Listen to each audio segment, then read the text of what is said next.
So, what's up mga kabayan? Welcome back sa ating panibagong video or sa panibagong vlog natin mga kabayan. So, time check tayo mga kabayan, no? Mag-aalas 7 na ng gabi dito sa Croatia pero maliwanag pa din mga kabayan. So, sabi ko maglalakad-lakad ako, vlog ako ngayon mga kabayan kasi bukas may pasok na tayo. So, nagbago na yung time zone dito sa Croatia. So, yung paglubog ng araw is 7:30 na ng gabi mga kabayan yung sunset. Kasi nga, papasok na yung summer.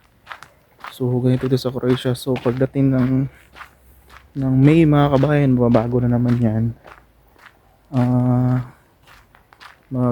Sunset na naman dito is alas 10 na naman ng gabi. So, ganito ano, kaliwanag kahit gabi. So mag-a-adjust na naman tayo sa pagtulog mga kabayan, no? So maglakad-lakad tayo ngayon dito sa baba mga kabayan. Tingnan nyo. So ganyan siya kaliwanag mga kabayan. Ganyan. Alas 7 na mag-alas 7 na ng gabi dito. So still papalubog pala yung araw mga kabayan. So while naglalakad tayo, sasagutin natin yung mga tanong ng mga kabayan na sa comment section. So may ako na tanong doon mga kabayan regarding daw if pagdating ng Croatia pwede ba daw niya ma-break ang kanyang contract, no? Pwede ba daw siya mag-resign within 3 months kahit di matapos yung contract mga kabayan pagdating niya dito sa Croatia. So nag-message siya sa akin, direct message, tapos dami siyang tinanong. Tapos tinanong ko siya kung anong dahilan mga kabayan. So yun nga, gawin niyang stepping stone yung Croatia and kukunin siya ng kanyang pamilya sa ibang EU countries mga kabayan. So para makakaalam yung lahat mga kabayan, no? Kung pwede mag-resign within 3 months mga kabayan or 4 months, hindi matapos yung contract na 6 months mga kabayan. So nakadepende po yan sa agreement ninyo ng employer mga kabayan. Both parties, no? Nakadepende po yan if papayagan ka or hindi sa pag-resign mo mga kabayan. So mostly dito mga kabayan, kailangan tapusin mo talaga yung contract na 6 months sa kanila and pwede ka na maghanap ng panibagong trabaho. So yun nga, subukan nyo pa din mga kabayan mag-resign ng maayos, magpaalam ng maayos, at saka madadaan naman yan sa magandang usapan mga kabayan if mag-resign kayo or hindi nyo matapos ang contract. And meron naman na pinapayagan mga employer, meron naman na hindi pinapayagan mga kabayan. Nakadepende ngayon sa employer kasi minsan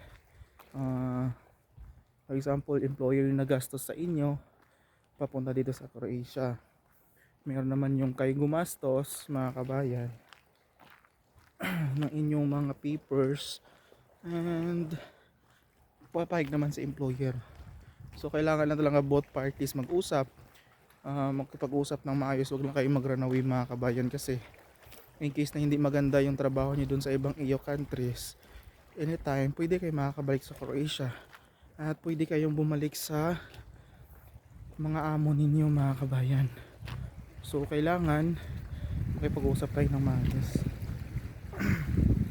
kasi mahirap naman, di ba? Susugal tayo ng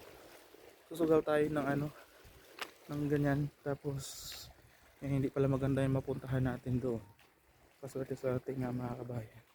So kailangan mag-resign tayo ng maayos. So ayan, tingnan nyo, liwanag pa din. Alas 7 na ng gabi. So ngayon palang palubog kasi 7:30 yung lubog ng araw dito. So ganyan, liwanag pa din mga kabayan. So dahil nga wala tayong upload sa YouTube mga kabayan, nagla-live lang tayo, so kailangan natin mag-upload. Nang ano, sana nasagot ko yung katanungan ni kabayan. So nasa both parties yan mga kabayan, kung papayagan kayo or hindi ng company. Depende sa pinag-usapan nyo, kasi nakapirma ka ng kontrata eh. Makipag-usap lang na maayos, kasi nga may kontrata kayo na pinirmahan mga kabayan.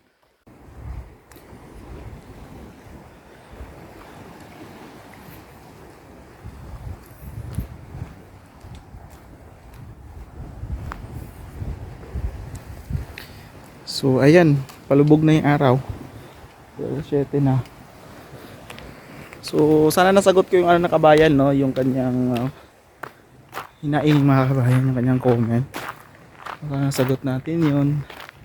And sa mga gusto pa magtanong mga kabayan, mag-comment lang kayo sa baba ng ating video, sa video na to, or message nyo ako mga kabayan sa aking Ilonggo Bisdak in Europe na Facebook page, or message nyo ako sa Ilonggo Bisdak in Croatia, sa Croatia.